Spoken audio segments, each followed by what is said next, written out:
we've got your Raiders covered. Knock on wood if you're with me. It's Silver and Black Today on CBS Sports Radio 1140. And now, here's your host, Scott Gobranson. Welcome back to the Silver and Black Today, live again this week, everybody. Yes, we had a week off after a long season, after a long couple years of live radio. I am Scott Gobranson, your host here, along with Kelly Kreiner and Chaz Osborne. Welcome back as we are live, not only here on the radio, but you can hear us on the radio.com app if you're moving around and want to catch us mobily, or as I say, in your pocket. So check that out. But we are Las Vegas's only all Raiders talk show. That's right. Coming to you live from the studios of CBS Sports Radio 1140. Hope you're doing well. Hope you're avoiding the coronavirus. Come on, folks. Get over it. Really? Coronavirus. It's real, man. It's ridiculous. It's the real. coverage is ridiculous. Relax. Enjoy your Sunday. Don't go buy masks. More people, 25,000 people died in the last 5 years in a row from the flu. So let's all just chill out and enjoy some Raider football. All right. As always, I am joined in the studio by my compadres, by my pals, by my guys who I know just couldn't handle being off the air last week, right? Sleeping in. And Kelly Kreiner, we talked about this when you came in this morning, and that is good times, right? Get to sleep in on a Sunday, but then you couldn't. Yeah, I was all excited about sleeping in and everything, and then I ended up having to work at 9 o'clock in the morning. What? That's not right. Like, yeah. What the heck, man? How does that work out? Got to pay the bills somehow. Well, and then as we were all sleeping in last week, I roll over onto Facebook, and I see my good friend Chaz Osborne, who joins us back now, in Mexico on the beach and whale watching. Had a lot of coronas down there. You got to beat that virus. Just put a lime in it. Yeah, and put a lime in it, exactly. But did you see, too, that people think that the coronavirus, there's like 30% of people they surveyed believe that it's associated with the beer? Like, oh, really? You do know people do that on those polls just to be funny, right? You do. Yes. Yeah. Okay. People respond to it. If there's a poll, I always click the most ridiculous. But Kelly, I would say to you though that there's a percentage of people who probably do believe that. Well, yeah, because there's a large percentage of stupid people in the world. But for the most part, anytime you see a poll like that, people are always doing that just to screw with the poll. Yeah, that could be true. All right, well, we have a full show today. Let's get to just a little rundown of what you're going to get later so you know what to expect, and then we'll get into it here. Coming up after the first break, NFL insider, radio host at KOA in Denver, and also a member of the Pro Football Network, Benjamin Allbright, will be with us. Benjamin created a lot of news, not only because he's at the Combine, and by the way, doing a great job of covering the Combine, but he reported the same day that Mike Mayock said that the Raiders weren't looking to trade Derek Carr, not like actively shopping him, that they were actively shopping him. So we will talk to Benjamin about that. People don't want to hear it. Some people want to hear it. So 50% of you or so will be happy. 50% of you will say you'll never listen to our show again and that Benjamin's just a Bronco guy, which is ridiculous. But anyway, we're going to talk to him. Then at the bottom of the hour, excited to welcome to the show for the first time Cynthia Frelund. Cynthia is the predictive analytics expert at the NFL. I'm sure if you've watched the NFL Network, you've seen Cynthia. Very fascinating. She's going to make us a whole lot smarter. Yep. And bring up the IQ on this show significantly. So we'll talk to her at the bottom of the hour about that and ask some questions not only about the role of analytics in the NFL and with the Combine this week, but also we'll ask her some Raider-specific questions about some players, including Mr. Derek Carr. Then at the top of the next hour, top of the second hour, Vinny Bonsignore, of course, the beat writer for the Raiders now at the Las Vegas Review-Journal. He will join us from the Combine, live from Indy and the freshly fallen snow, to talk to us about what the Raiders have been up to at the Combine, what he's seen, his impressions, and then we'll give you our reaction. We'll have Kelly's Corner and more here on the Silver and Black Today here on CBS Sports Radio 1140. Reminder, after our show, about an hour and a half after, the Auto Club 400. Yes, if you're a NASCAR fan, if you're a gearhead, the Auto Club 400 will be on the air here at CBS Sports Radio 1140 at 11:30.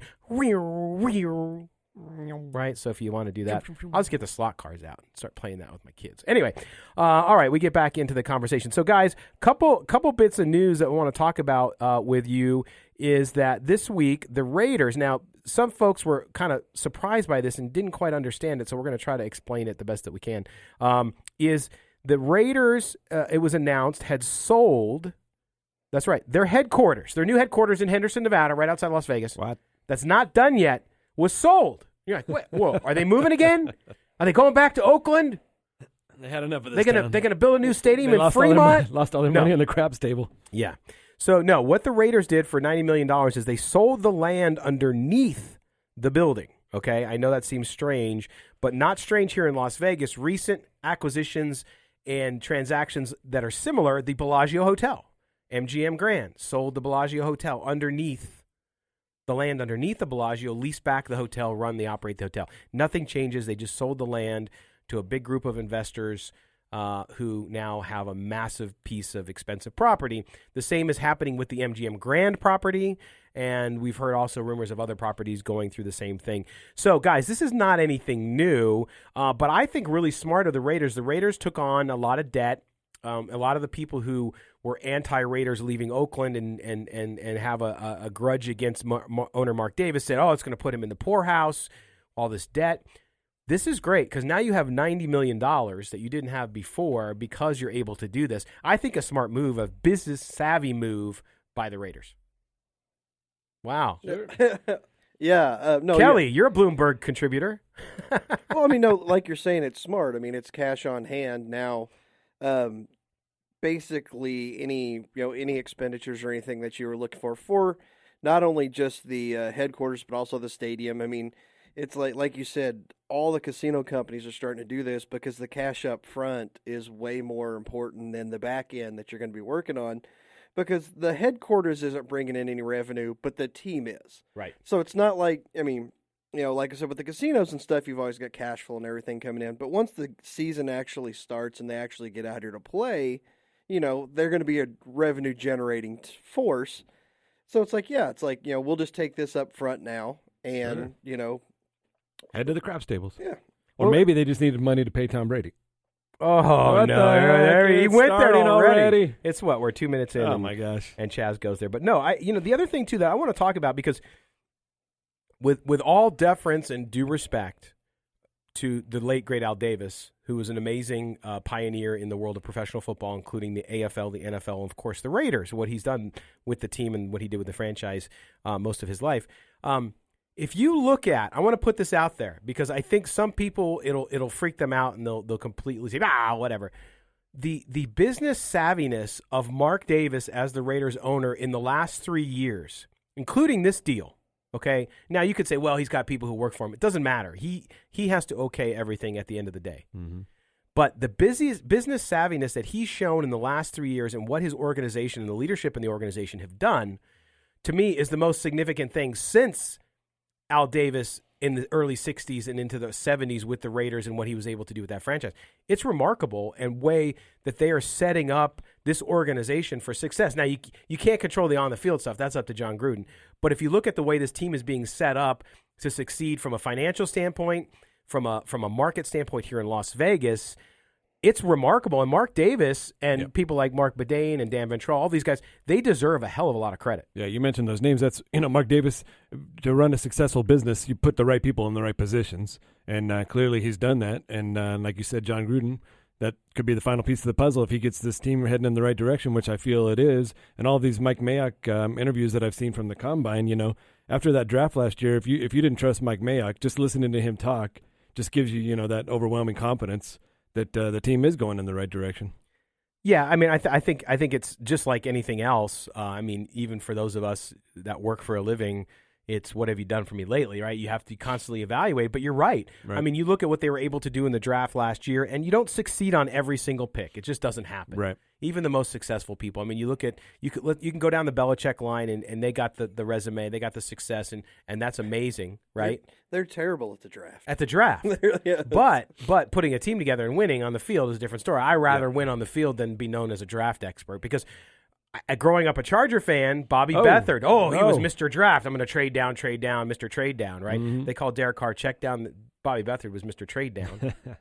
And, God bless his family because dealing with what they've dealt with dementia and Alzheimer's. But the fact is, you win on the field. Who cares if you draft well if you can't parlay that into success on the field? But it certainly is setting up the organization in a position that it's, I don't think, ever been, at least since the early days, to where they have all of the things that they need to be successful. So now you have to be successful on the field because you don't have any excuses. Yeah, you draft well, you build a team, then you bring in Tom Brady, and everything's great. That's right. Now you're talking. There it goes. It's turning out to be a beautiful little Sunday morning. Yeah, Kelly's like all over the Tom Brady stuff. Wow.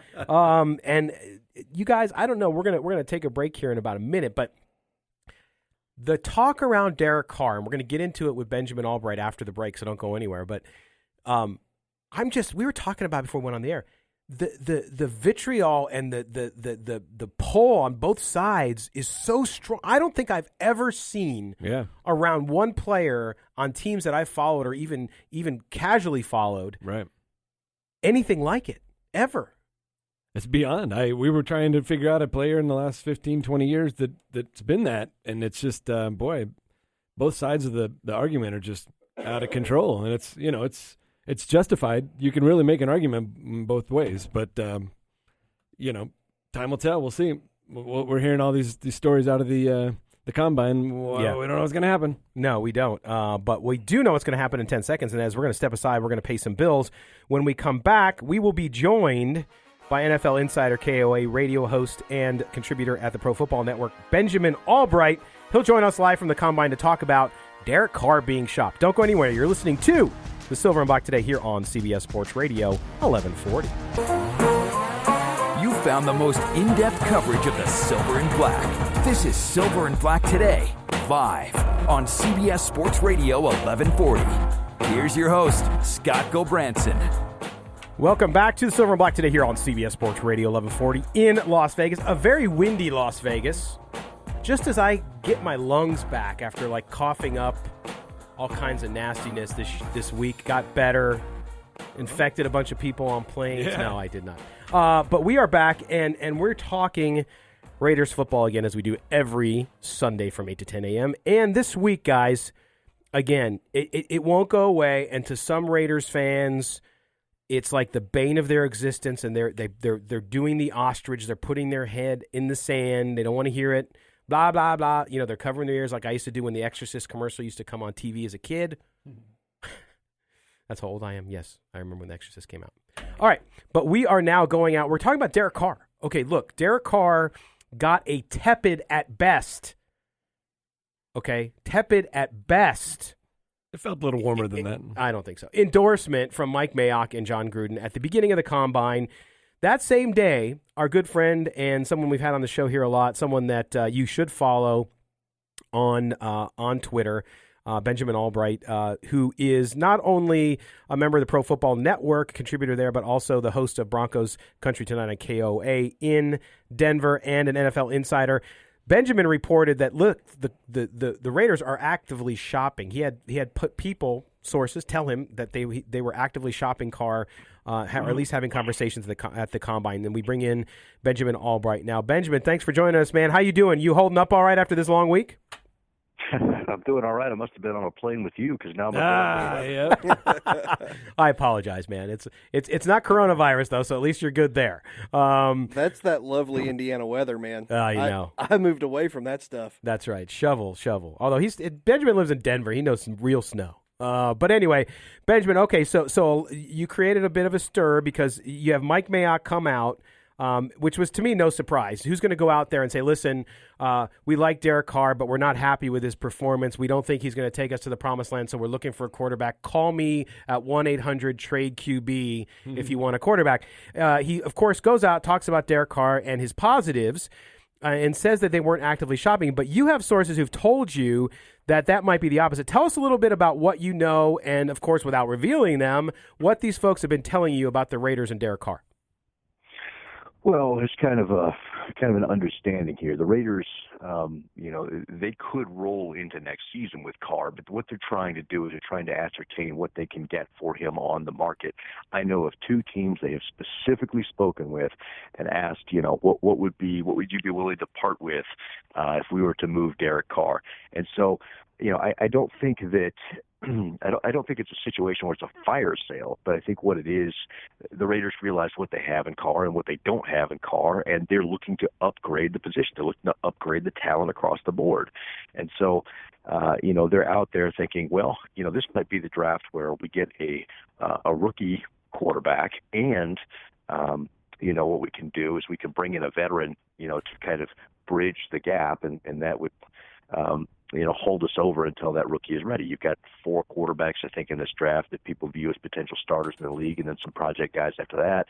Raiders have, a couple of picks there, in the teens. I think one of those quarterbacks might be there in that slot. So, you've got some options. You start to look around and you say, okay, well, what if we brought in a Teddy Bridgewater or drafted a Jordan Love? What if we, what if we brought in a Case Keenum and moved up and drafted a Justin Herbert? Or you start to look around at what your options are and say, does this make us better? And I think good general managers and good coaches want to know the price tag and the value of the players that they have.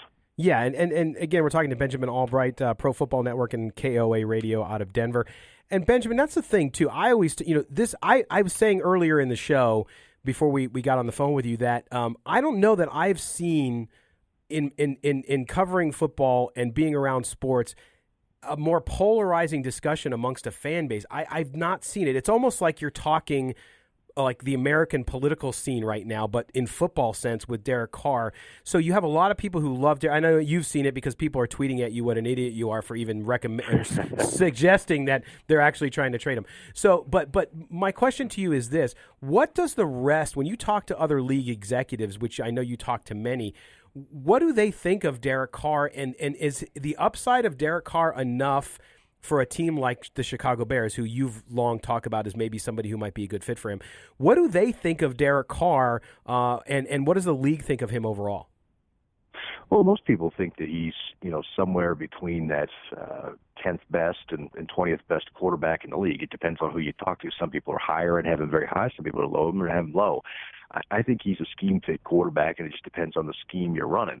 I don't think he's the best fit for John Gruden. That's not to say he hasn't played well at times under John, but I don't think that's his best fit. His best fit was when he was playing with Billy Musgrave as the offensive coordinator and was practically an MVP candidate.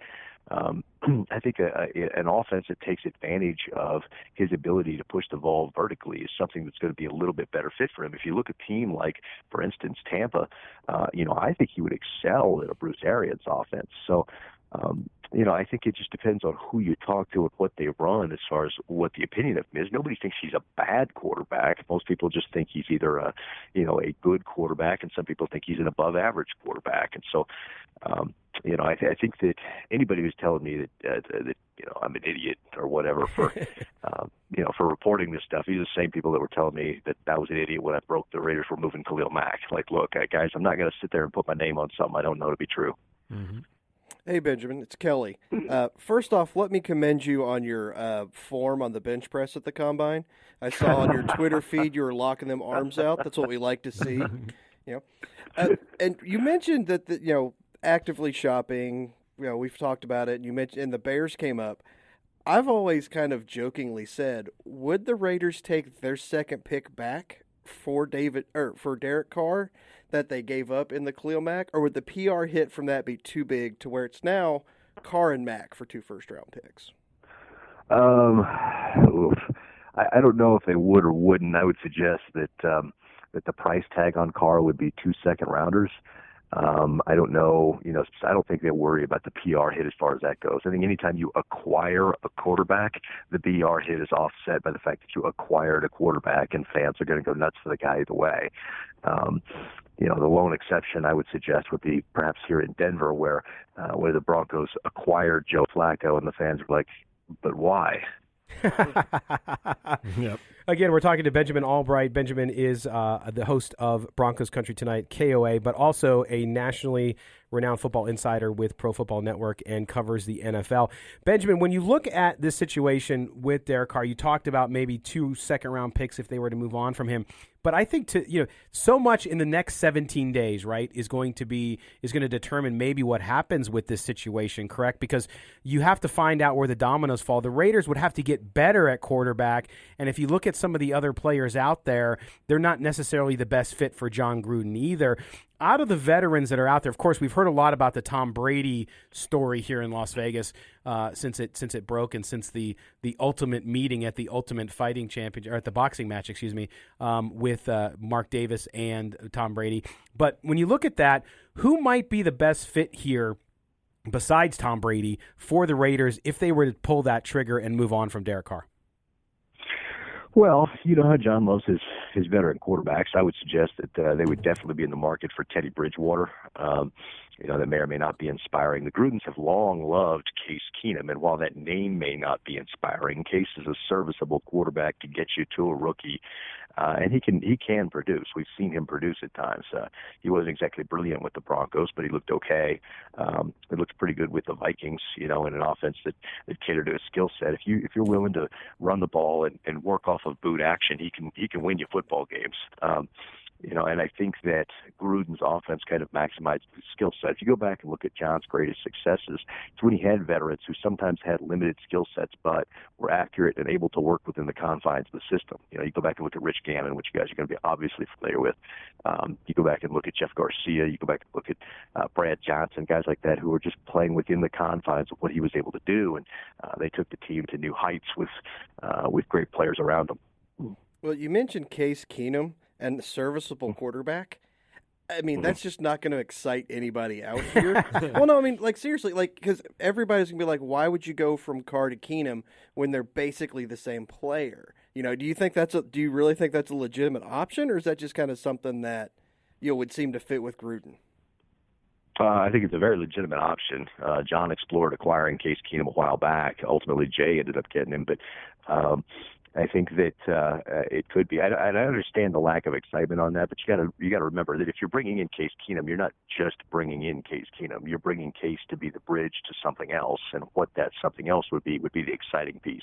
Yeah, and again, talking to Benjamin Allbright, Pro Football Insider and radio host at KOA in Denver, Pro Football Network. Benjamin, the other thing, I want to close with you just a little bit on the Combine in general. I know the format changed. We've heard a lot of griping from team personnel and from executives and whatnot about the new format. Not so bad for the media, of course, but what's been your overall impression of the Combine and where it went this year versus how it's been in the past? Oh, it was terrible for the media. It was terrible for everybody. Everybody hates it. The agents and players hate it because it puts the players at risk for soft tissue injury, and we saw some of that. The agents hate it because there's not enough time to rehuddle or reset with the coaches and front office guys after the events like there used to be.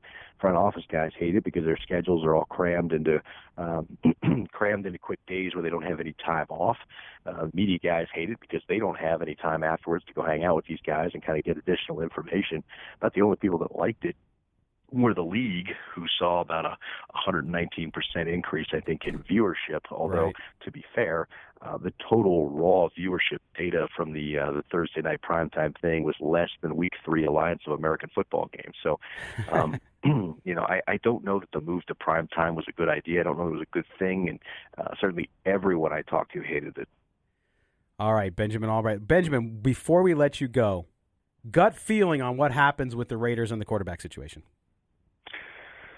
Oh, gut feeling. As it sits right now, I'm guessing they move on, and they bring in a free agent. They get a rookie. But I would say that it's close to 50-50. It's far from a done deal in that regard. But gut says they go that way. All right, Benjamin Allbright. Thanks, man. We'll talk to you real soon. Safe travels home. All right, take care, guys. All right, we're going to step aside. When we come back, we're going to be joined by Cynthia Frelund. Cynthia is, of course, the predictive analyst expert at the NFL. We're going to talk to her about a lot of cool stuff, so don't go anywhere. You're listening to the Silver and Black today here on CBS Sports Radio 1140. CBS Sports Radio. Hey, this is Tim Brown, Hall of Famer. You're listening to Silver and Black today. Oh, indeed you are. Welcome back. The folks are restless out there, telling us we need to only talk to people from Las Vegas with information. Yeah. Nobody wants to, it's crazy how many of you just hate talking about Derek Carr and his future, and then the other half of you love it and just can't wait to get rid of who's a really nice guy and a good quarterback. So, boy, it's an interesting conversation that will not go away for quite a while. It's 50-50. You heard Benjamin. You asked Benjamin's opinion, and he said, well, I'm 50-50. I know. Just like the rest of Raider Nation. And people, he covers the Broncos. Look, Benjamin's connected. He's good people. Yep. Whether you like the Broncos or not, I don't really care. We get good information from everywhere, and so we bring it to you. You can like it or not like it. It's totally cool. I don't care. It's all good. Speaking of good information. Yes. Oh, my gosh. Was that a segue? All right. It worked so well, neither one of us knew what you were talking about. That's right. See, it's so good. It's like covert. All right.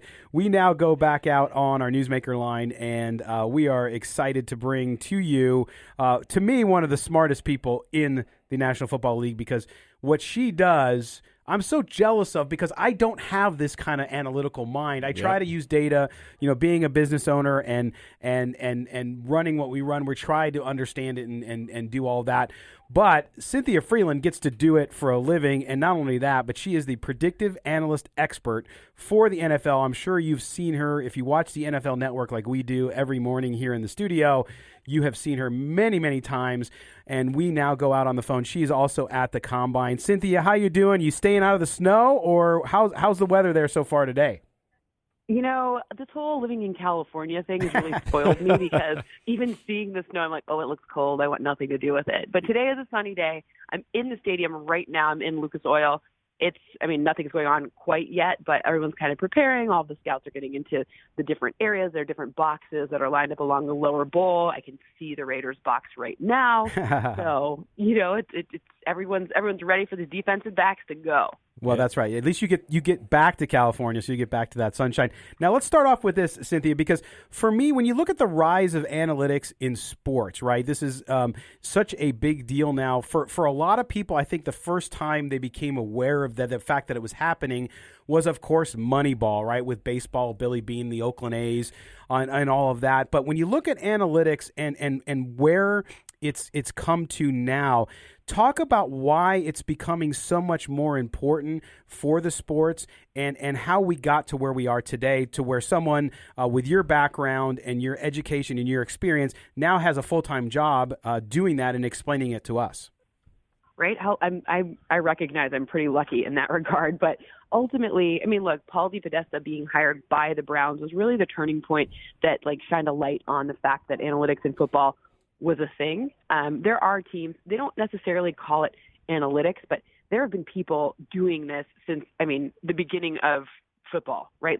I don't even know, Ernie Adams, who's been the right-hand man to Bill Belichick for I don't even know how many years, but ultimately they've been doing it in some form or fashion for a long time. But now, because we've had increased availability of tracking mechanisms, they put, the next-gen stats, but also computer code has evolved to the point where people are able to get more information. And as this information has become available, the coaches have been the coaches and front office people have been how can I use this to my advantage? It's another tool in my tool belt.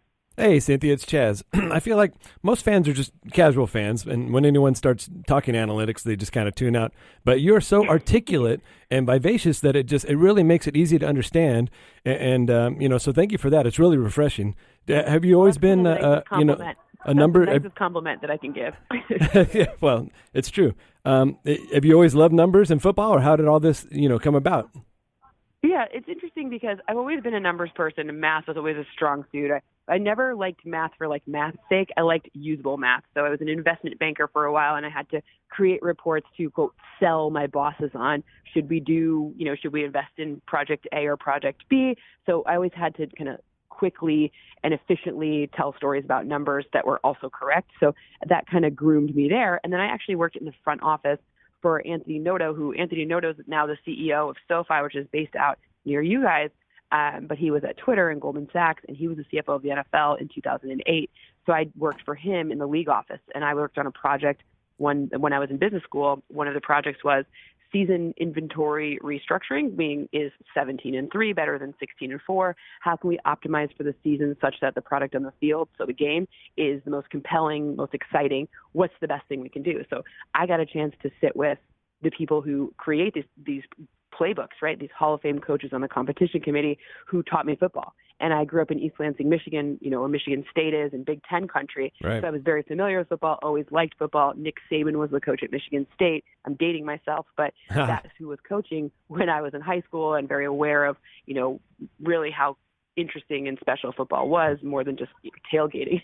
Right. So I got a chance to learn that sort of firsthand. So it all kind of came together in 2008 when I got to work on that project, and I got to watch this film. And by the way, if you ever get a chance to watch film with a coach, you sit in a dark room. Oh, yeah. You swear. You take a lot of snacks. It's like my ideal life. Like, it's great.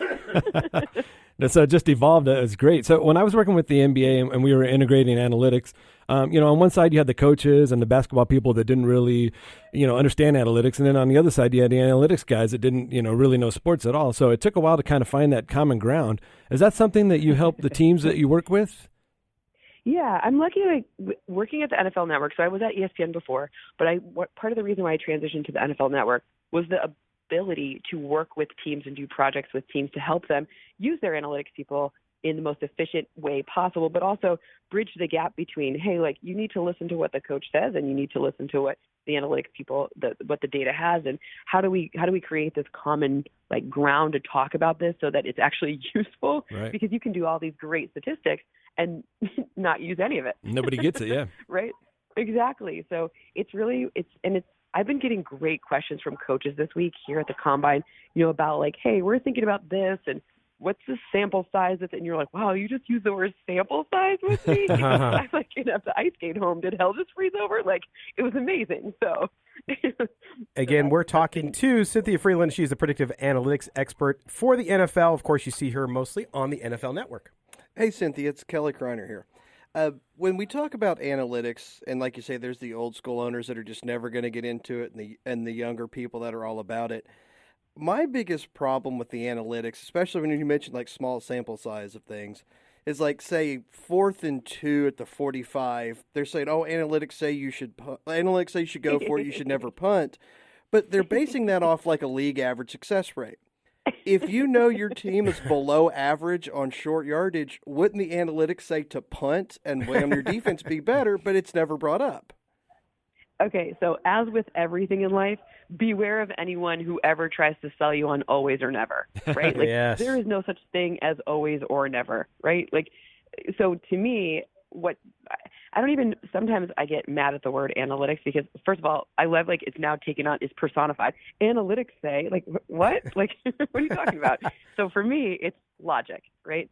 Let's create logic. If I have, you're talking about 4th and 2 and, you should always go for it on the 45, whatever the thing, no, you shouldn't always go for it. What were the last 2 plays? Did you get stuffed and, they played zone and you got stuffed? Whatever.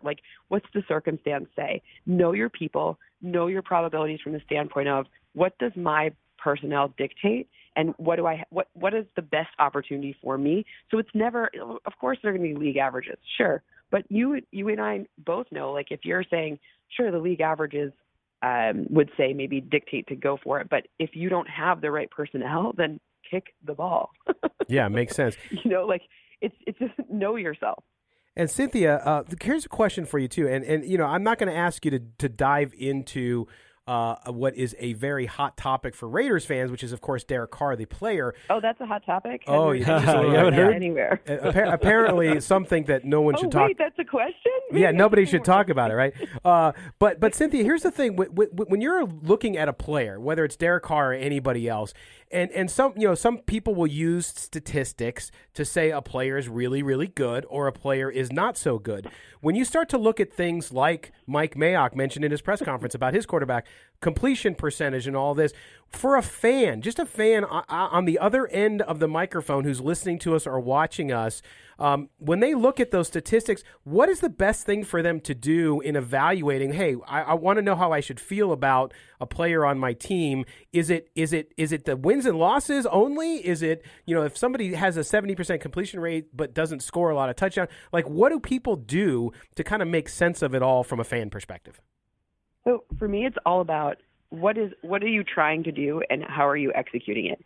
If just kind of, 100,000 foot level, right? Like if the coach understands and wants to make a playbook for their quarterback, then they'll figure it out. Case in point, Lamar Jackson. He wouldn't fit on just every team. They have the right personnel, they have the right playbook, and then they have the right quarterback for what they're trying to do, right? So that's like that's how it works well together. The problem is when you can tell a story with statistics that makes someone look amazing or makes someone look terrible, right? Like the same person, it's all about the situation. If your coach wants to create a playbook for your quarterback, then that's the right quarterback for this season, right? Mm-hmm. If your coach doesn't, then it's not. It's not that complicated in the sense of, look, evaluating Derek Carr is really hard because you don't know what was asked of him. We're outsiders. We don't know what John Gruden was asked him to do. If that's not going to work for them, then they should move on. It's about the availability of substitutes. There's a really rich free agency class of quarterbacks in this one, and then there's a couple of quarterbacks in the draft that could make sense to them. So to me, it's about executing the strategy that fits your personnel. Do you have the right O-line? Do you have the right wide receivers? Do you have the right running backs, right? So tight ends, things like that. You can't just it's really hard to consider in a vacuum. So really, sure, a nice high completion percentage sounds good, but if you're throwing a lot of short passes, that's going to be really high. It could be artificially high, right? If you're throwing a bunch of deep passes, those are lower probability passes of being completed, so it's going to be lower. So it's all about, like, what are you trying to do, and do you have the right pieces to execute your strategy? That's always the question, getting all the pieces of the puzzle to fit together, right? So one last quick thing, I'm wondering, do you find that most teams are open to analytics, or are there still some teams that haven't really embraced the idea?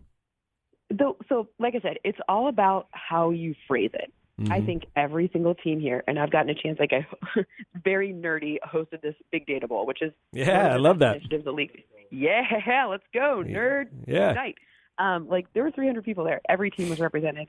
Every team had a question. They may not call it analytics. They may not title it that. Mm-hmm. Maybe it's someone in quality control. Maybe it's someone in personnel. Maybe it's something they don't title it that, but every team is using it to some degree. Look, I wouldn't, if I were starting an analytics division on a team, I wouldn't call it that either, because it just automatically labels you as oh, you're that thing, right? Don't do that, right? So every team is using it. It just depends on how they're they view what they're doing, right? What do they call it? Awesome. Cynthia, before we let you go, there's a couple other things. Number one, too, is I think people really did appreciate, and I want to get a 10-second reaction from you, the Puppy Bowl. How was doing the Puppy Bowl? The greatest. Well, I came home with 2 dogs, right? Oh, did you really? Wow. I actually bet on that. Now, did you have to analyze them with numbers before you took them home to see? Were they the stars of the game, or did you just find 2 puppies you liked? So this was my analysis. The puppies, they travel around for a long time, like a month, with the people at Animal Planet. So these people know their personalities inside and out. Right. So if these Puppy Bowl people are like, hey, these are really good dogs. They have great personalities, and they're really healthy. They get these dogs are fully vetted. So it's not like I'm getting 2 blue chips, right? I don't have to worry about any of it. Right. 2 blue chip puppies. So ultimately, the hardest part for me was naming them. And because you gotta, you can't keep their original names. So I named them Andy Reid and Liv. Super Bowl 54, L-I-V. Yeah. So Liv and Andy Reid. Oh, I see. If it was me, I might have named him Simmons after Isaiah Simmons, because I'm guessing of how he's Andy done at the combine. But no, that's awesome. And I don't know. I know you also are a big marathon runner, and you've done 20 states. Have you hit Nevada yet? I have not hit Nevada yet. I actually want to do it next season. Because it's during the football. The one I want to do is during the football season. So I want to do the rock and roll one, and it's early December, I think, late November, early December, depending on where Thanksgiving falls. So I want to make it a story. I want to make Gruden come out and yell at me. Yeah, I think it's just so great. That'll be great. Faster. Well, yes. Keep it going. Keep it moving. We'll be there. We'll have Chaz with a rickshaw, and he'll be interviewing you as you move along. So it'll be good down the strip. I love that. Sure. All right. Cynthia Frelund, the predictive analyst expert at the NFL. Watch her on the NFL Network. Great work. And we will have you on again, Cynthia. We appreciate the time today. Anytime. I'm really glad to be there. Thank you for having me. Thanks, Cynthia. All right, Cynthia Frelund. Great stuff and fantastic guest here. Fascinating work that she does over at the NFL Network. All right, we're going to step aside when we come back. We'll close out hour number 1. You're listening to the Silver and Black today here on CBS Sports Radio 1140. This is Silver and Black Today, live on CBS Sports Radio 1140. All right, welcome back to the Silver and Black today here on CBS Sports Radio 1140 in Las Vegas. We are talking Raider football. Special thanks to our guests so far today. Just fantastic guests. Benjamin Allbright, of course, from the NFL Combine. All of our guests are from the NFL Combine today. Yeah. We had Benjamin talking about the Derek Carr situation. Then we had Cynthia Frelund from the NFL League itself, from the NFL Network on analytics. Really fascinating with that, guys, I think, with the analytics piece, because everybody's interested in it and wants to me, I've always wanted to understand it better, right? Which is like, okay, so you touched on it a lot, Chaz, with her about, you know, what do people make a sense of when you hear on TV when people like Tony Romo, who I love, $17 million a year, woo, Yeah. to be an analyst, when they start talking about, well, in this situation, the numbers say you should punt. Right. But I loved how she says, well, yeah, like, and you said too, if your team's terrible in short, or you said it, Kelly, short yard situations, no, you should punt the ball. So to understand what it all means, and to have somebody like Cynthia who's smart enough to explain it to the rest of us. She's really articulate. She really breaks it down to make it understand. Like I was trying to say in the interview that when we had the analytics team coming in with the NBA, you know, we had a few guys and they didn't know anything about sports. And so here's the coaches and the general manager, and they don't know anything about analytics. So we really didn't have anybody that could kind of interpret and find that common ground. So it took a long time to gain traction with that. But, you know, if you bring in somebody like Cynthia and she's got knowledge on both spectrums, boom, she just, you know, puts it together like no problem, and away you go. So, yeah, she's really great at that. And we didn't get a chance, Kelly, to talk about the analytics and the numbers because of gaming now, but that's a huge piece too.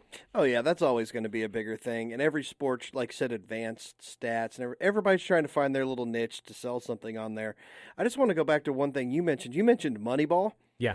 People do realize that the basis behind Moneyball was a failure, right? Yes. Because Moneyball said you take Nick Swisher over Cole Hamels. Correct. Moneyball said you're taking college position players over young pitchers. Moneyball failed horribly. That team, the A's, ended up going on a winning streak because they had 3 of the best young pitchers in baseball, all of which had nothing to do with Moneyball. It's amazing how something can be so wrong and get so much, like, the theory behind everything is interesting. Yeah, but this has got so much run for something that didn't work. No, it's a good distinction, because when I talk about Moneyball, I don't phrase it as a success. I talk about it from the perspective that when people think about analytics and sports and the use of analytics to inform decisions in sports, that's where they first understood that it was being used. Now, you're right. Now, there's some A's fans, because we have obviously Raider fans who are A's fans too, who are out there saying, no, it works. No, it works to a point. It works to the fact that your team competes at a certain amount of time, but it's never won anything. Yeah. The original concept. It never won anything, but it did, the original concept, like I said, it sounds great in theory and it gets all this credit, but it was horribly wrong. I mean, it's like, if you go, and I've talked to several people about this, and, you know, hey, the movie was cool. The movie really wasn't about Moneyball. Yeah, you know, it wasn't. No, just like any movie, it's a personality play. Yeah, the theory behind Moneyball was you get guys that are cheap and ready to come up now, and that's really, you know, if you look at the analytics or whatever you want to call it behind all the stuff they did to bring in Moneyball, it didn't work, and everybody holds it up like it's the holy grail. It's like, it failed horribly. No, I agree with you there. I think that the use of analytics, though, you see, you've seen John Gruden, to bring it back around to the Raiders. You've seen John Gruden, I don't know about this analytics, blah, blah. But the reality is, no matter how gruff he comes off and saying that analytics that, and he's an old school guy, they all use it. Yeah, No, yeah. But there's so many different reasons you can use it for. If you're trying to look at maybe a free agent, one of your own players that you're trying to re-sign, and maybe he had a great season, but it was only because he blitzed more times than normal, and that's why he had a higher sack total. Well, now you can go back, instead of watching hundreds of hours of film, you can just kind of go back and use the data and say, well, okay, he only actually had higher numbers because of this situation and that situation, so we don't need to overpay him for that. There's certain situations that the analytics really come into play where you don't need to, it saves you a lot of time and a lot of effort and ultimately a lot of money when you're redesigning your team. Absolutely, and I think also again, 50% of you probably loved it, 50% hated it. But what she said about statistics as it relates to a player, when we were talking about Derek Carr and the completion percentage and how well a high completion percentage doesn't indicate that the quarterback is a better or in the right system. It just means that they might have completed more shorter passes. Mm-hmm. However you look at it, that's where. And she said it too, which we all know, which is you can use statistics to prove or disprove anything. Well, she mentioned Lamar Jackson in a certain system. Benjamin Allbright mentioned how Derek Carr flourished in a different system. Correct. So. And you don't know what's happening behind the scenes, which I think is true. And it's not that I've said that all along with the situation with Carr and other situations, which is, look, Mike Mayock and John Gruden, that's the only two people who matter. If they're shopping Derek Carr, that's the only two people who know. That's the only people who matter, who's going to make the decision. And, yeah, we don't know, but what do you want to do? Of course we do know. That you're always going to exercise your options. So, of course, if you're going to shop Derek Carr, you're always exercising your options. You're going to shop Derek Carr because you're going to find out what value you can get, because maybe you do want to draft a young quarterback. Maybe you do want to bring in Brady for 2 years and have this young quarterback sitting behind him. And then you find out, hey, we can get more for Derek Carr than we thought. Right. Let's go ahead and pull the trigger. Or vice versa, opposite. Like if Tony Romo called and said, hey, take it easy. Tony Romo called and said, hey, I want to take Kelly's spot on the show. We'd have to consider it. We'd think about it. He's taking a pay cut. A big one. Oh, yeah. $17 million pay cut. and I got bad news for Raider fans. You better get used to John Gruden looking at other quarterbacks, because it doesn't matter who he has. He's always looking at the next quarterback. And it doesn't stop. You're right. Yeah. All right, we're going to step aside. Top of the hour, news update, sports update. Then Vinny Bonsignore from the Raiders beat at the Las Vegas Review-Journal. He'll be with us from the Combine. Who else are they looking at? Who's looking good? What's their interest? You'll hear it here. Don't go anywhere. Silver and Black today here on CBS Sports Radio 1140. We've got your Raiders covered. Knock on wood if you're with me. It's Silver and Black today on CBS Sports Radio 1140. And now, here's your host, Scott Gobranson.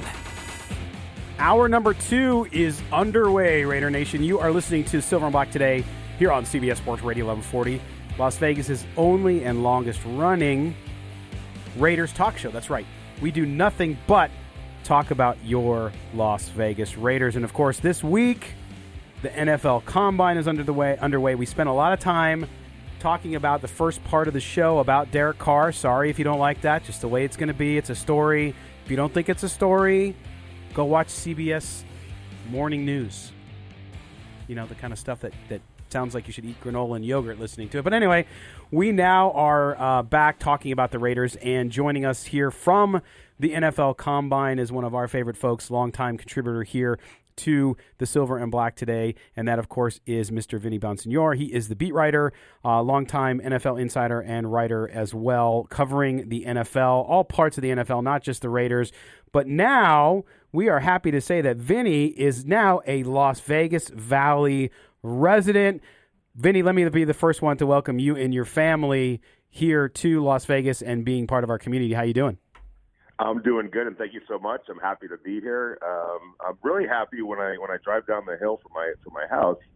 I can literally see the Raiders facility to my left, and if I look straight down, I can see the Raiders Stadium straight ahead of me. And I can anyone that's never been to Los Angeles, I can tell you that that's never been the case. Yeah, I know. You can see it, but it's about an hour and a half drive to go 5 miles. Yeah, exactly. Even if you can see it, sometimes that could be really deceiving. As you just said, it can still take you 2 hours to get there. No, that's great. And Vinny, again, welcome. And it's awesome that you're going to be able to spend more time with your family. As a family guy myself, too, fantastic that you can actually see people when they're awake and all that stuff. So good on you. All right, let's dive in. We'll spend just a minute here, and then because we want to talk to you about the overall combine and what's happening with the Raiders, including some of the players that are kind of bubbling up for them that you've been able to ascertain. But let's start with, of course, everybody's favorite topic and get it out of the way, and that, of course, is Derek Carr. We talked to Benjamin Allbright earlier in the show about his report that the Raiders were shopping him. What's your take so far? I mean, Mike Mayock has said it all along, Vinny, that, look, if they can get better at any position, they will do it. Where is this thing, and what does your gut tell you is going to happen this year?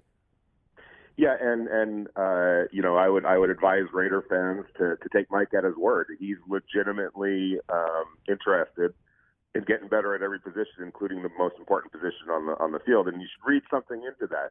I think the Raiders are somewhat happy with Derek Carr, but I think that they want to be much, much happier with their quarterback position. And so they are letting everybody know that they're interested in getting better. And if that means moving on from Derek Carr, if a better option emerges, I think that they would do that in a heartbeat. So, but that's the question. Is there, I think there are better options out there, but are they going to be available in 2 weeks, when free agency officially opens up? And if there is, then I think things can get really, really interesting.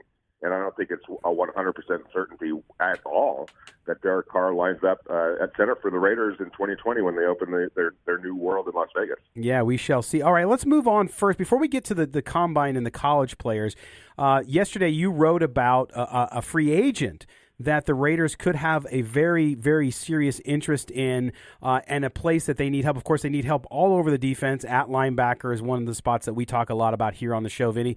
But you wrote about Byron Jones, the cornerback out of Dallas, the Cowboys. What are you hearing about him and what the Raiders may do or how they may pursue him?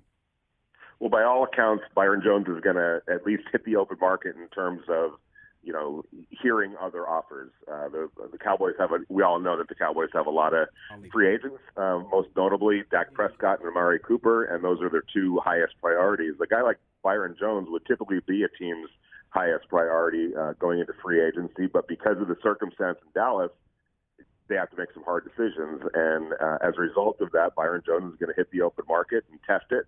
And the Raiders will be interested, and they're going to kick the tires on that. I think there's sincere and legitimate interest in him. And if you start projecting out, if they could get him at a cost that makes sense for them, now you're talking about one of the better shutdown corners in the league, in Byron Jones lining up opposite Trayvon Mullen, who's going to be in his second year from Clemson in 2020, who I thought really turned it on and up a notch toward the second half of last season, especially those last 5 or 6 games, and really, really opened up the eyes of the Raiders and was what they wanted him to be as a ball-hawking, physical, lanky, rangy cornerback. So now you're talking about a pretty good cornerback tandem if you can get a Byron Jones in free agency. He's one of a few guys that I think that they're going to be showing interest in. I expect them to be aggressive in free agency. I think Joe Schobert, linebacker from the Cleveland Browns, who also will test free agency. I think that the Raiders will be interested in him. Blake Martinez,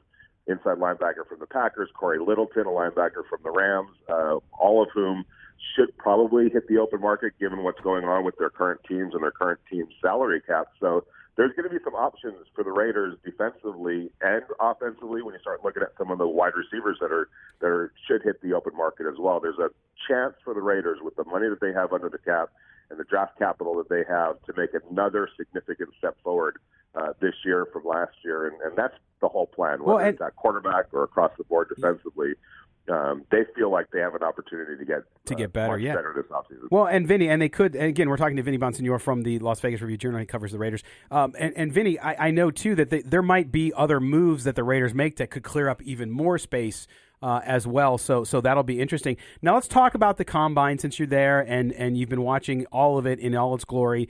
And, of course, we talk about linebacker and we talk about cornerback and we talk about wide receiver.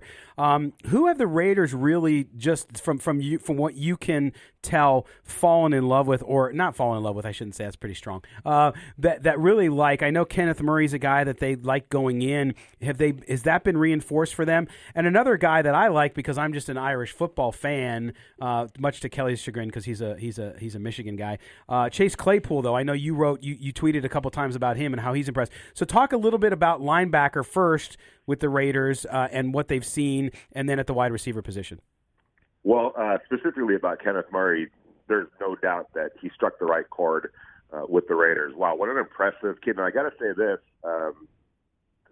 this year's group of players is about as impressive as I've seen in a long time in terms of just maturity and demeanor and all of the things that you look for in a person and in a football player. And specifically for the Raiders, who, it might sound cliche, but they put a premium on good characters, guys that want to play football, guys that have a passion for football and have integrity about them. There's a lot of those guys this year in Indianapolis, and Kenneth Murray might be at the top of that list. Just a super impressive kid, and then you put the tape on, and he's just as good as a football player as he is a person. So he plays a need position for the Raiders in terms of a quarterback of your defense, a guy that's going to be an anchor for your defense in the middle at linebacker, a guy that can play the run, the pass. Obviously, playing in the Big 12, he's had to cover tight ends, running backs out of the backfield. So he's a guy that I would certainly keep an eye on. Patrick Queen from LSU, didn't start till his senior year, didn't start until a couple of games into his senior year. But, boy, by the end of the season, he was an anchor for that terrific LSU defense. So he's another linebacker that I would keep an eye on. Chase Claypool, he's been one of my favorites all along. Watched a lot of him in college at Notre Dame, but he blew up at the Senior Bowl. I thought he was the best wide receiver, in Mobile a couple of weeks ago, late January. So you have a Chase Claypool, but I think that they're going for the big hunting at wide receiver in the draft, and so obviously CeeDee Lamb, Jerry Jeudy, Henry Ruggs, but I think those first two are the guys that they would be most interested when their pick comes around at number 12, if they aren't looking to draft a quarterback.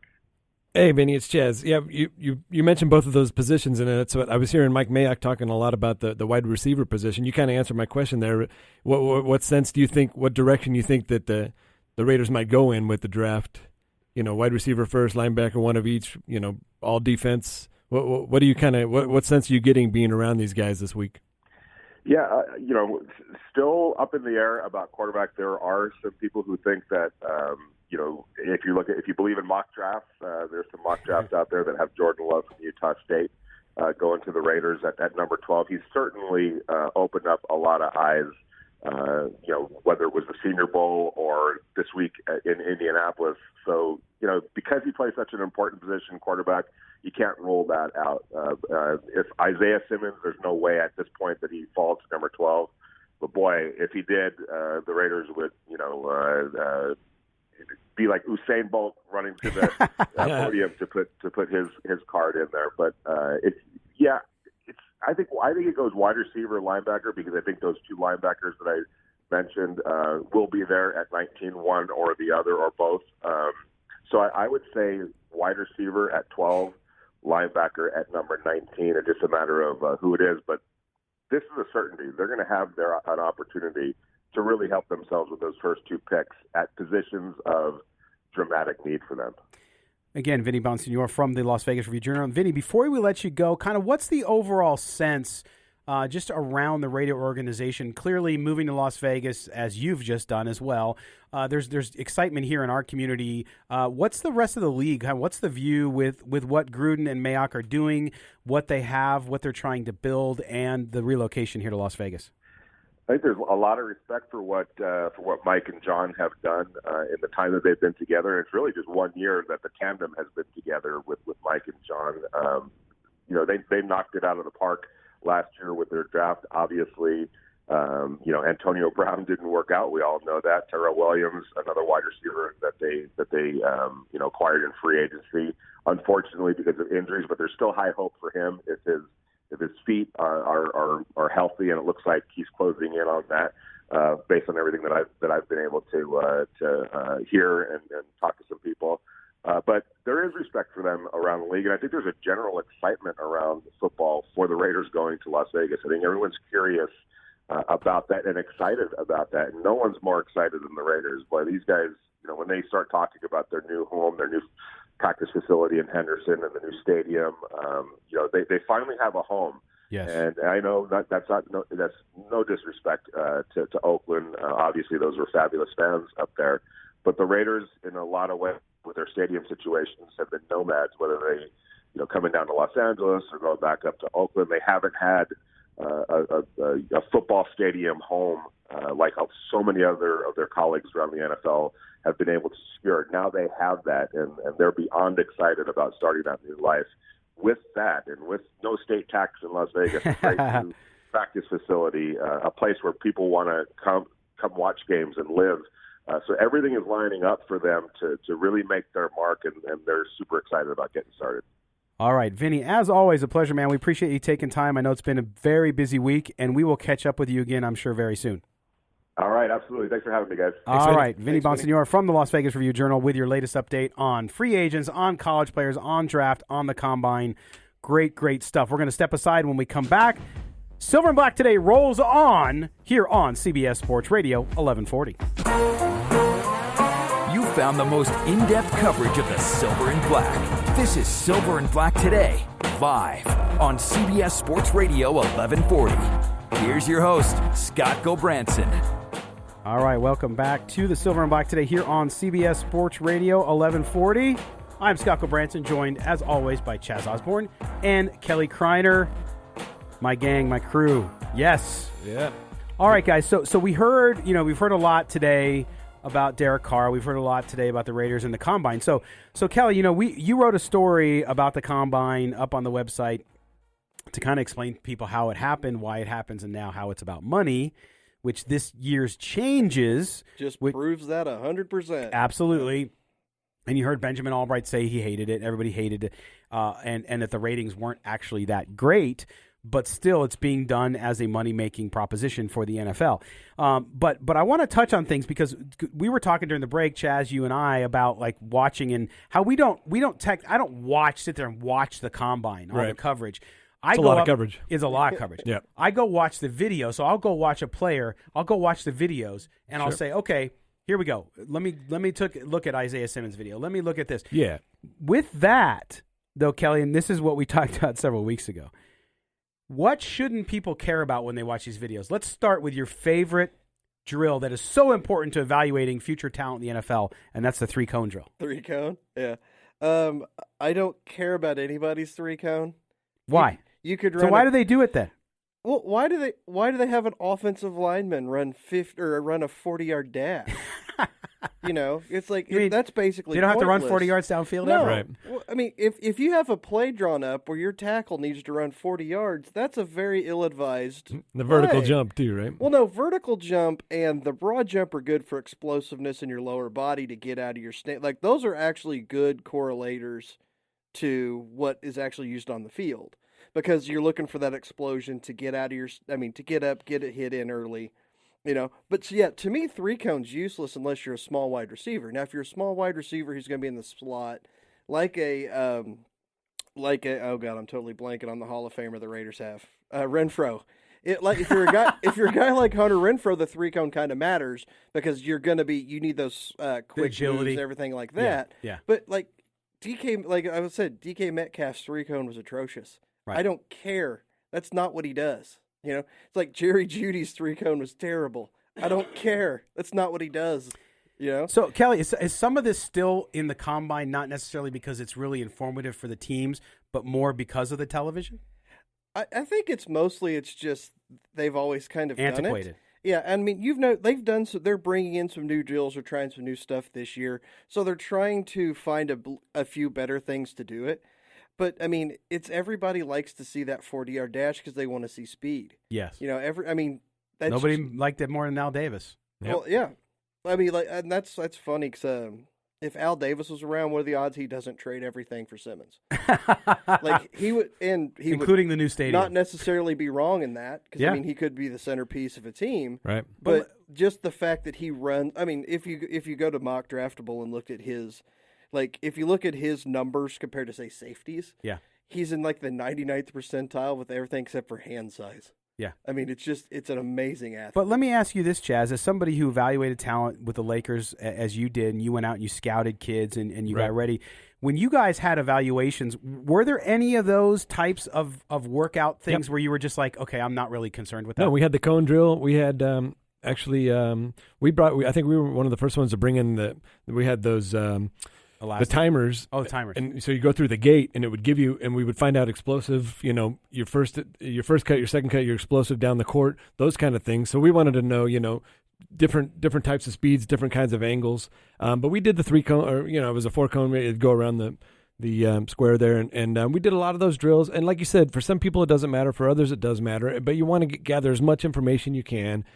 Everything, and that's it's the same thing with scouting. You want to go out, you talk to the coaches, you talk to the teammates, you talk, friends, family, any little piece of information that you can find out about these guys that'll give you that edge. And you're seeing that with Mayock and Gruden. They want to find out these kids. These kids want to play football. They don't care about the glory. They want to play the game for the game. And those are the kind of players that they're starting to accumulate. Yeah. And you're starting to see it on the field a little bit more. So that's kind of, I'm not sure. My information that I would gather, I would just give it to the general manager, and I don't know which way they wanted to use it, and the owner, everybody had their marching orders. So that's basically what I would do. But we did all those same kind of drills, and we used the gates and the timers, and you just want to find out everything you can about everything. Leave no stone unturned, because you never know what's going to happen. Now with the analytics, that's magnified times 100, right? Yeah. Did you see the punter that had 25 on the bench right. press? Most useless thing ever. Like that, there's zero reason to ever do that. Well, Kelly, and that's just stuff that are but his name's out there now, isn't it? Do you know what it is? Nope. No, neither does anybody else. Nope. Oh my gosh, that's too funny. I'm sure they had 32 teams at the combine know who he is. I guarantee you, 32 teams don't. There are a few teams in there, but his mom and dad are happy. There are a few teams in there that aren't looking at punter, don't care about punter, not even a thought. It's an afterthought. So while the punter's benching, you're out grabbing. You're doing something else. So Kelly, we look though at these things, and I said it way before. We were talking about him a lot before the draft. Isaiah Simmons, he's my favorite player in the entire draft. I mean, Chase Young is obviously the best player, I think, overall. But I love Isaiah Simmons. The Raiders aren't going to have a chance at him, I don't think, in any way, unless they did something crazy. But when I look at all those players, Isaiah Simmons doesn't surprise me. CeeDee Lamb doesn't surprise me. Jerry Jeudy doesn't surprise me. I'm a Henry Ruggs, the third guy. I actually like him the best out of all the wide receivers, to be honest. But is there anybody that you have seen in this combine that the Raiders might have their eye on that has really jumped out at you, maybe better than you thought? I'm not like I said, I'm not sure if especially not at 12, because I think 12 you have to go wide receiver. Yeah. I mean, obviously if Simmons falls, and I'm kind of curious, how far would Simmons have to fall for them to maybe trade up? Good question. Because, I mean, if you look at it, they're sitting at 12. 3 quarterbacks are guaranteed to go in the draft. Possibly, 3 tackles for sure, maybe 4. So that'd be 7. Then you got Young and Okudah. That's 9. So, I mean, there's a chance to where you could see, and obviously, hey, maybe somebody comes up and try to get another quarterback, try to get love. That'd be 10. Yeah. So, I mean, it could. I mean, things change quickly. There's a possibility you could get close enough to trade up for a Simmons. But just falling that far, I just don't see it. Now at 19, there's a few people, and it's funny because before the combine, I was gonna write a piece about guys I like better than most people are saying, and of course Cam Akers was one of them. A.J. Dillon was another one. Yeah. Like Evan Weaver, all these guys blew up at the combine, so I'm like, that's what I get for being lazy, not writing it. But I was going to do in my story, I was going to have this left field pick was going to be safety out of Alabama, McKinney. And then the day before I write this, I see 3 mock drafts that have him going to the Raiders, and I'm like, well, I guess I went as far left field as I thought. Yeah. So there hasn't really been anybody that just kind of came out of nowhere at this combine. There are guys that, like the Ole Miss linebacker, I can't remember his first name, but it's Gay Jr. Yeah. He blew up the combine. Yeah. He's like, that was a huge thing for him. A lot of the other guys, like Evan Weaver, he ran better because that's his biggest thing. It's like he's a tackling machine, but he's slow as Christmas. But he's actually not as slow as we thought maybe. Now you got to go back and look at the tape. So, I mean, he's especially with 3 third-round picks and the need at linebacker. Right. Guys like that have really kind of had to move into the scope for the Raiders. Well, and Chaz, I mean, when you look at that, you agree with Kelly? You think they're going to go wide receiver, linebacker in that first round, or are you thinking like last year I wanted them to go all defense. Thank God they didn't because they got Josh Jacobs. Right. But what do you what are you thinking? Are you still in that same mindset? I mean, we've got glaring problems at all levels. So, anything best available would probably be my, free agency is going to dictate a lot of what happens in the draft. That's always the case, right? Yeah. So for me, it'd be best available because we've got glaring needs at all three levels in offense and defense. So best available for me, free agency will dictate, if they do get one of these receivers, who knows what's going to happen for that. So it's hard to speculate the draft before free agency, correct? Oh yeah, but I wish they would move the draft before free agency. Yeah, I know you talked about that last year, and it's a good point. I would love to see that because, like, say somebody falls so you weren't expecting, you're like, bam, we filled this hole. Now we don't have to worry about it in free agency. Now we don't have to do this. In the NBA, it's the other way around. Yeah. So for me, it feels easier, but maybe that's just because that's all I know for the time I've been there, and now it's opposite. It feels funny, but yeah, it's like, oh my gosh, it's all why are they doing it backwards? Bizarro world, right? Like Bizarro Superman. All right, we're going to step aside. It's time for a break. When we come back, everyone will be enlightened. It's like the Dalai Lama will walk in the room, except it's Kelly Kreiner for Kelly's Corner. Right after this on the Silver and Black Today here on CBS Sports Radio 1140. CBS Sports Radio. Hey, this is Eric Allen. You're listening to Silver and Black Today. Welcome back as Eric Allen brings us in. Oh, yeah. Get some of those Raider alumni bringing us back in from the break. That's right. We are in the home stretch. Hour number 2, the last half hour. We're glad you're with us. Yeah. By the way, visit the website, silverandblacktoday.com. Lots of great stuff, including I loved, Kelly, your piece this week on the mock draft that you did where you kind of gave 3 options at 12 and 19 based on different things. One's a wild card, right. One's kind of like a no-brainer, and then one was kind of, what was the middle? Luxury. Yeah. Like an offensive lineman at 12. You never know the scenario, right? Tristan Wirf's not going to be there at 12 anymore. No, he's not. He's going to go a lot earlier. I knew he was going to have a really good combine. Yeah. Good Lord, man. Good God, man. Yeah, he blew it up, that's for sure, and he's going to go way early. But nonetheless, good stuff. So check it out, silverandblacktoday.com. Follow us on Twitter at silverblack2day. Also, YouTube channel. We are streaming this show live to Facebook, YouTube. YouTube is the best channel. It's where we get the most viewers. It's where you get the best discussion. People on there cursing each other about Derek Carr, having good conversation with each other about everything. Want to say hello to our good friend Wendy, who we've not seen since London. Hey, Wendy. Right? But Wendy's out there. She's always watching, as well as a lot of our other good friends who watch us on YouTube. And also, we do put it up on Periscope, and so it's on Twitter if you want to watch it there in short spurts. Anyway, but we're back, and this is the time of the show we always get to our good friend and sage and I think philosopher. I think he qualifies as a philosopher, Mr. Kelly Kreiner, and he has his Kelly's Corner. Take it away, Kelly. Yeah. I was having an interesting conversation yesterday with a guy who was a labor attorney, and we were talking about the CBA that the NFL is putting out. And obviously, we don't have all the information on the CBA. We know the broad strokes, the stuff we see on ESPN. And I was just mentioning that I couldn't believe that the players had enough of a approval vote to send to the whole union. I thought for sure this thing was going to get shot down for the pure and simple reason that you never take the first offer of anything, and especially something that I feel the owners pushed through as quick as they did on this one to try to get this thing done before the TV deal comes out, before everything else comes out, because you're just speculating on numbers. Right. And he had a good point, which everybody had already kind of talked about. He's like, well, he goes, the NFL doesn't, like, fans care about J.J. Watt and Aaron Rodgers. The NFL doesn't. Because the NFL doesn't need J.J. Watt and Aaron Rodgers.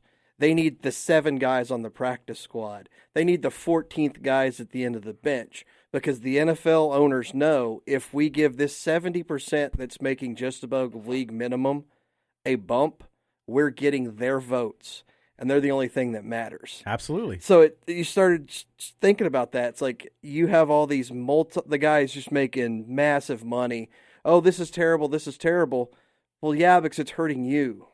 it doesn't mean it's terrible for the league when it's helping so many more guys who have that 3-year window, that 4-year window. These guys are making money, and that's why this thing is going to pass, and it's going to be a great deal for the owners. And it's going to be a better deal for a lot of the NFL players. But in 5 years, we're going to talk about what a great deal the owners have. Well, but here's the thing, and I agree with you. At the same time, I mean, for the rank-and-file NFL player, which is what you're talking about, so not the superstars, because they're a whole different class. For them, it's a great deal. And make no mistake about it over other sports. I saw a lot of people last year saying, boy, the NFL players are going to do what the NBA players did. Never going to happen. The NFL owners have all of the leverage.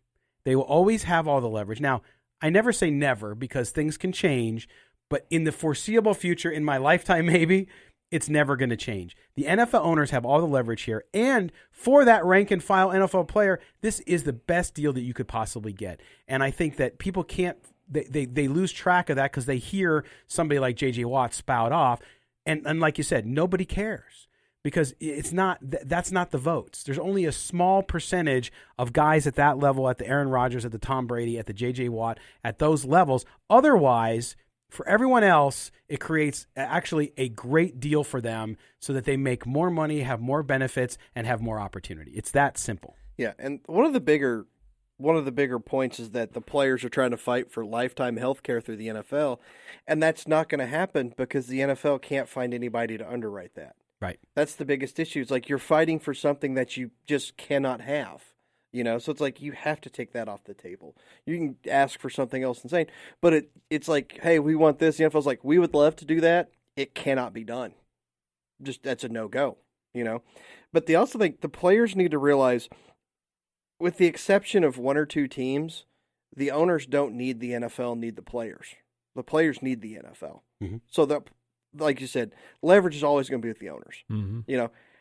If the Atlanta Falcons don't play for a year or two, I'm pretty sure Home Depot is going to keep Arthur Blank's lights on. Yeah. If the Atlanta Falcons don't play for a year or two, that third-string quarterback might be able to get a job at an XFL team making $50,000. Right. I've seen a lot of big-name players kind of disapprove of it.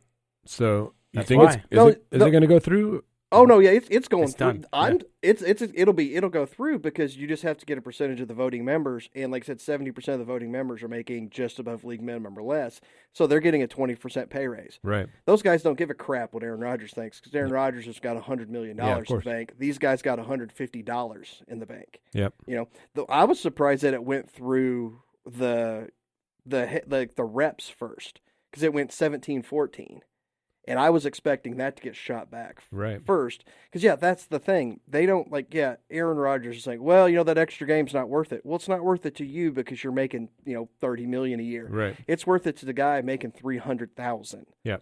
So with that 17th game, that's going to be confusing. Who gets the extra home game every year? I guess that would just alternate. It would alternate There's like a college. lot Like college, yeah. Or it does, but you're right, Chaz. It brings up a lot of interesting things that we haven't had to deal with in the past with the NFL.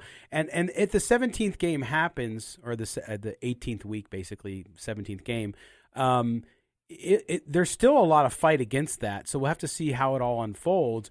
But to me, what it'll be concessions. So you already have a situation, and you hear coaches and front office people complain about it, how this lack of time in contact and practice and all that kind of stuff happens.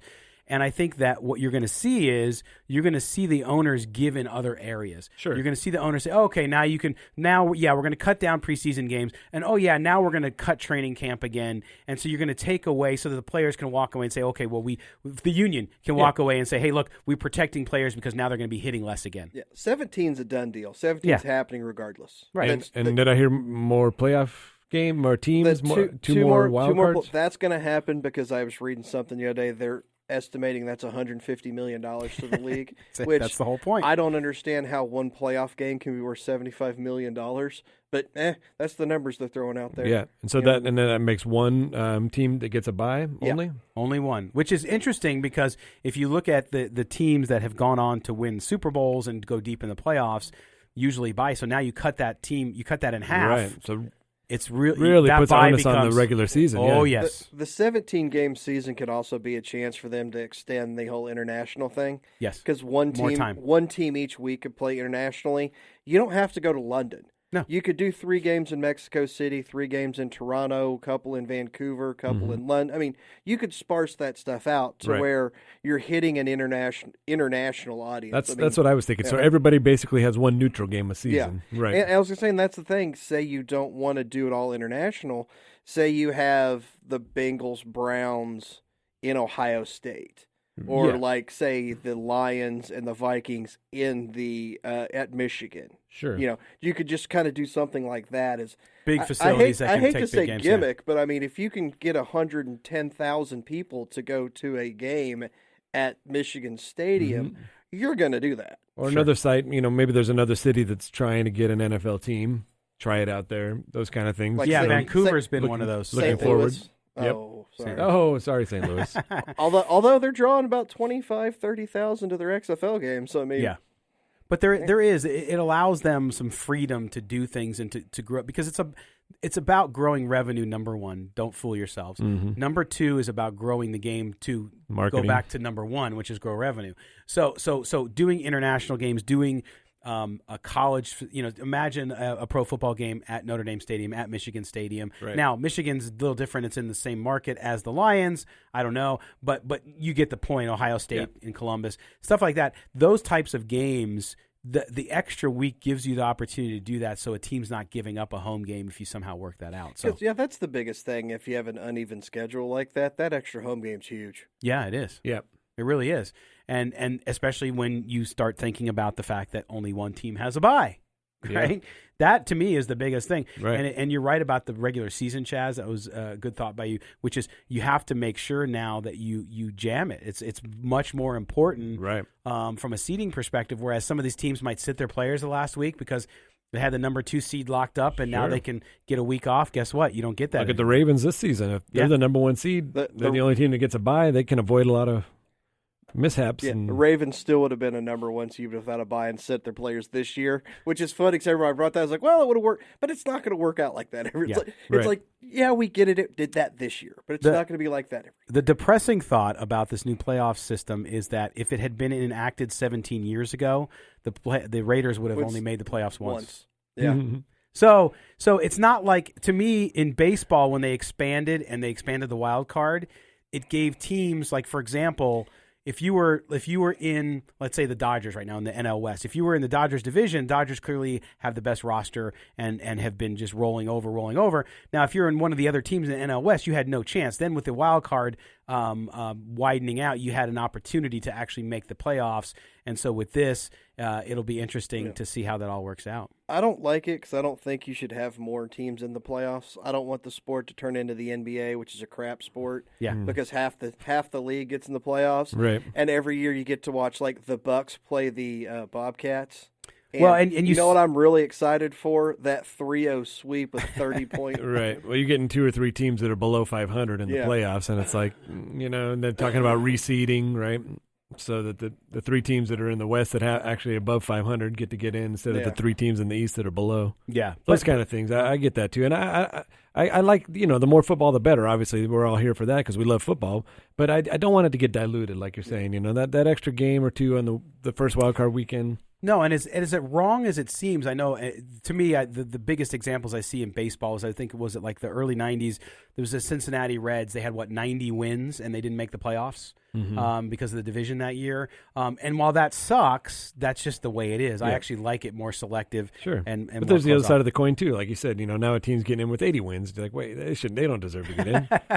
Yeah, one game over 500, and they're in the playoffs. Both sides of it there. Yeah, there is definitely. But no, it's good Kelly's Corner. I think the CBA, there's other details that we don't know. The medical thing is a big one. We got a lot of comments up on YouTube about the medical thing and finding a way. They need to find a way to, I think, address some of that long term. But like you said, there's no insurance company in the world who's going to insure a bunch of guys who have the possibility of developing CTE. It's just not going to happen. But it'll be fun to follow in this offseason. All right, we're going to step aside. When we come back, we'll close out the show. We'll talk more Raider football, as we always do here on CBS Sports Radio 1140. Don't go anywhere. The only way to take Silver and Black Today with you is with a radio.com app. Download it today and search CBS Sports Radio 1140 in Las Vegas and listen to us anytime, anywhere. Welcome back to the Silver and Black Today here on CBS Sports Radio 1140.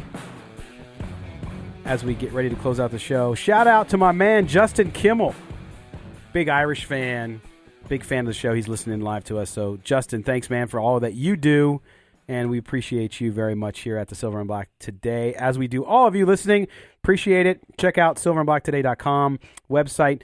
Little slow this week. Kelly had some good stuff up there, and I was on my deathbed for part of it, and recovered after the antibiotics. So we're doing better. And Chaz, you traveled internationally. You had no problems. I'm on you vacation. Had no problems. What's going on with the website? Yeah.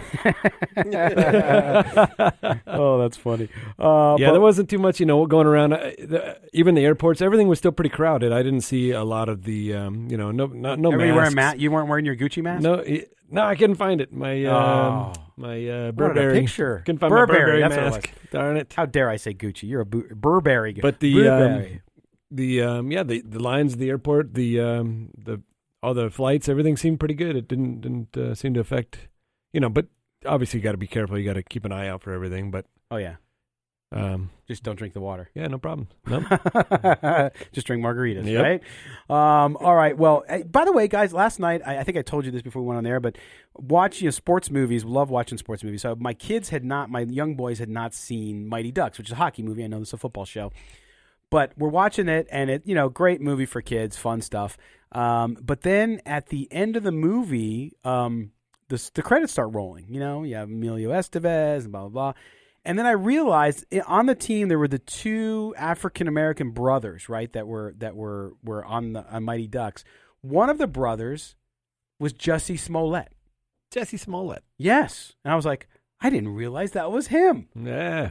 So it was just one of those weird facts I'm sharing with you because that's a weird, I am. Weird story. The way that whole thing played out is it's still kind of baffling. Like, why? What's the reason why people do things? It is, but I will say this: we with the Raiders in free agency, we have exactly 17 days from today. Officially, the new year starts for the NFL, March 18th. Right. That does not mean teams can't start negotiating and actually coming to agreement with some of their players and some players to sign deals. There's a tampering error. Yes, So we could see, for example, Chaz, we could see Tom Brady re-sign in New England next week. Yeah. Right. And it just won't be official until we get to the point where we get to the 18th, and then they can officially send the stuff into the league office and all of that stuff. What were the odds on the Tom Brady? I saw something posted. Oh, yeah. The Raiders are plus 200. The Chargers are plus 300. Are they still the favorite? No, the New England. New England's the favorite. England. They're yeah, minus. Yeah. But outside of New England, is it still? No, the Raiders they were tied with somebody.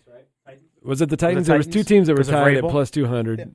The thing I love about all this is, did you see that the whole Brady Edelman thing at the Syracuse game, and then they were Vrabel? Tom Brady is doing all this stuff and eating it up. Absolutely. He's like, you morons out there, moron. You're moron. You guys are. I'm going to do all this stuff. He goes. He knows where he's going. Yeah. And guess what? He ain't going nowhere. Little leverage never hurt anybody. Well, you know what? Here's the thing. I think there's a chance he goes somewhere, but I've said I think we've all been pretty consistent on this show that we believe he ends up back in New England.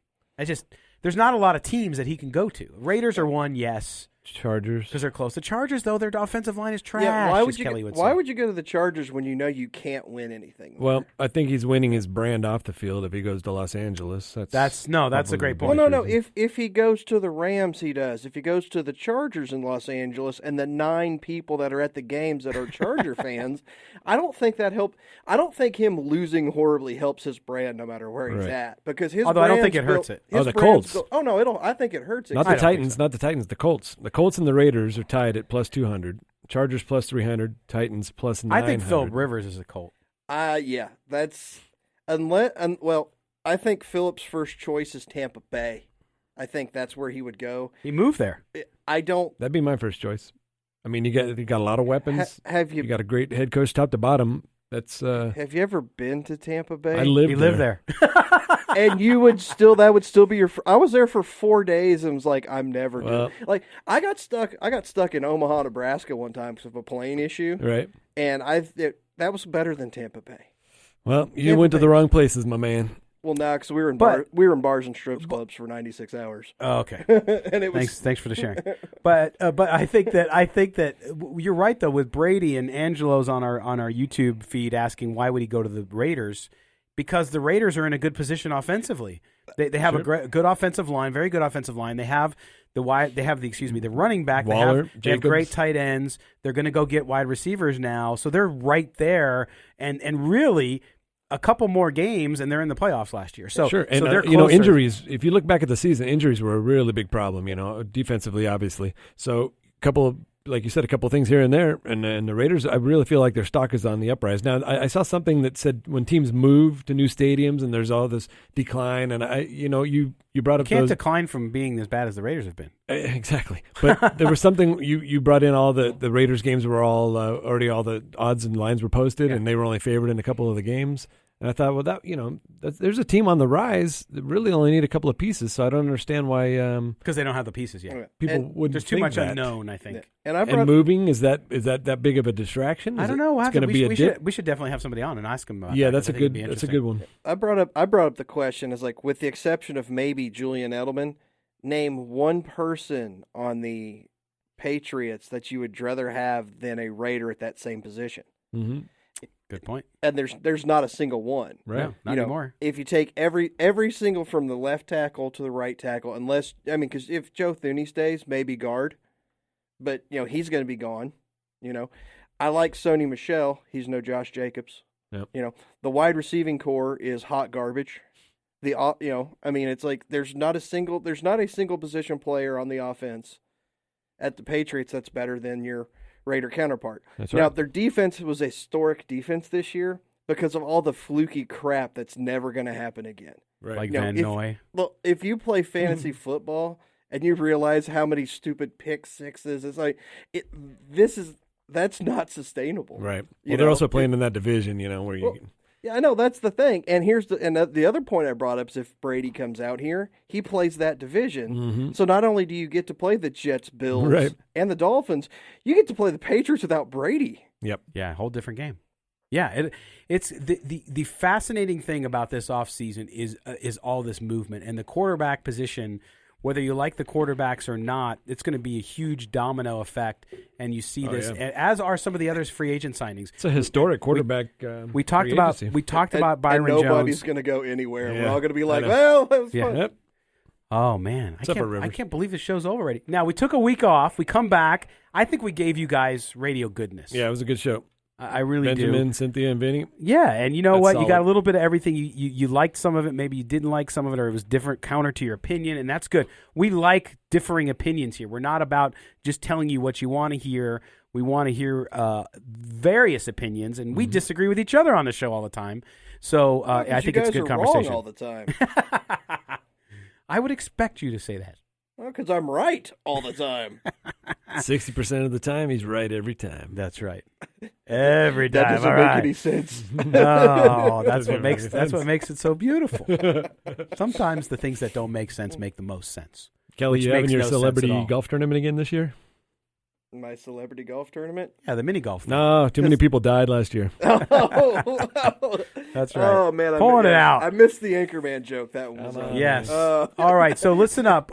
Next week, we will be back here again live on CBS Sports Radio, so join us there. Make sure you follow both Chaz and Kelly on Twitter. Chaz is at SBT Chaz and at Rating the Draft. And I am LV Gully on Twitter, so follow us there. Or you can just follow Mo Moten and watch all my quippy responses to stuff that the bromance is very real, Chaz, between Kelly and Mo. We're gonna have to separate Getting it. back on Twitter. I've tried to convince them to do a version of Ebony and Ivory karaoke. Which one would I be? I'm not sure. All right, we're going to step aside and say goodbye for this week. May the autumn wind always be at your back, Raider Nation, and we will be back with you next week. Same time, same channel. Thanks for being with us here on the Silver and Black today on CBS Sports Radio 1140.